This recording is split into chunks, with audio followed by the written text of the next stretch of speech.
ძალიან ყელში ამოვიდა ეს გარეგნული, მოჩვენებითი და ფარისევლური ქრისტიანობა, რომელსაც საქართველოს საპატრიარქო ემსახურება შიო მუჯერის მეთაურობით.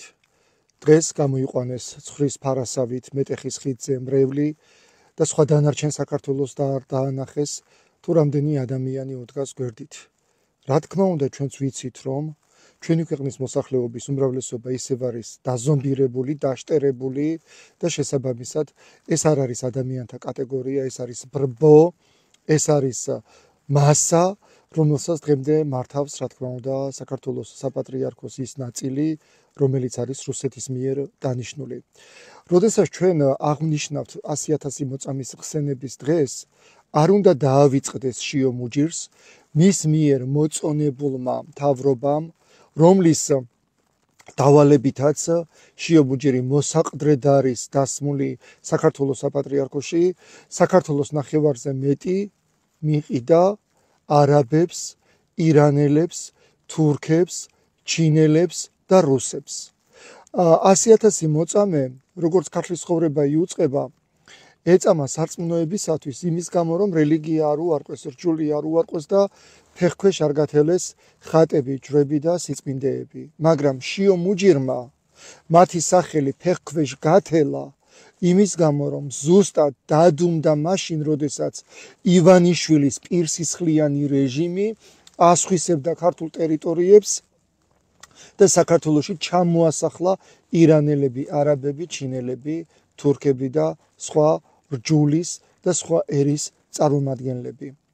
რა ფარისევლობა, როდესაც აღნიშნავენ 100,000 მოწამის ხსენებას და 100,000 მოწამის იდეის წინააღმდეგ გამოდის ერიც და ბერიც. ყველაფერს რო თავი დავანებოთ, შიო მუჯირს ერთხელაც არ გაუპროტესტებია ის, რომ თხოთის მთა საქართველოს მოღალატე ხელისუფლებამ გადასცა არაბულ მხარეს.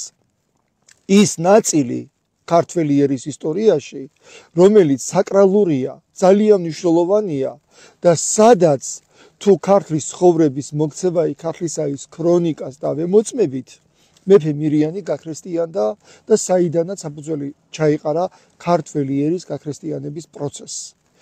ის ნაწილი ქართველი ერის ისტორიაში, რომელიც არის ძალიან მნიშვნელოვანი, დღეს ეკუთვნის არაბებს.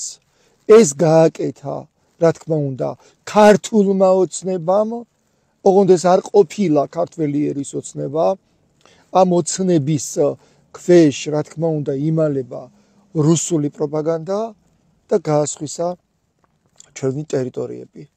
დღეს ასე ურცხვად გამოდიან მეტეხის ხიდზე და თურმე აღნიშნავენ 100,000 მოწამის ხსენებას.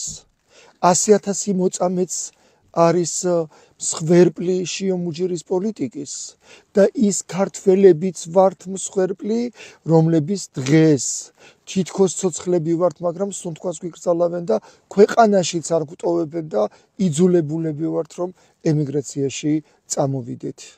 აი ეს გარეგნული და ფარისევლური ქრისტიანობა თუ არ მოისპო, ერი ვერასდროს ვერ ამოისუნთქავს.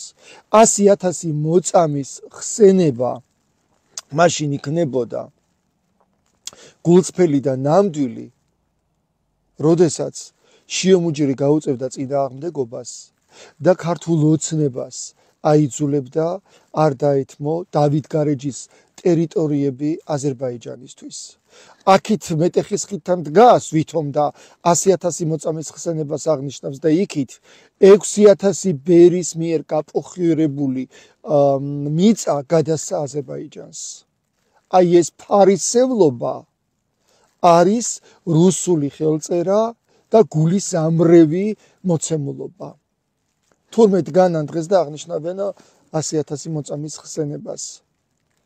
მათი ხსენება თუ გინდათ და მათი ხსოვნისთვის პატივისგება, გვირგვინებით ნუ მიხვალთ და ყვავილებით და ანთებული კელაპტრებით ფარისევლურად დაიბრუნეთ ის ტერიტორიები, რომლებიც გადაეცით არაბებს, რომლებიც გადაეცით თურქებს, ჩინელებს და ირანელებს.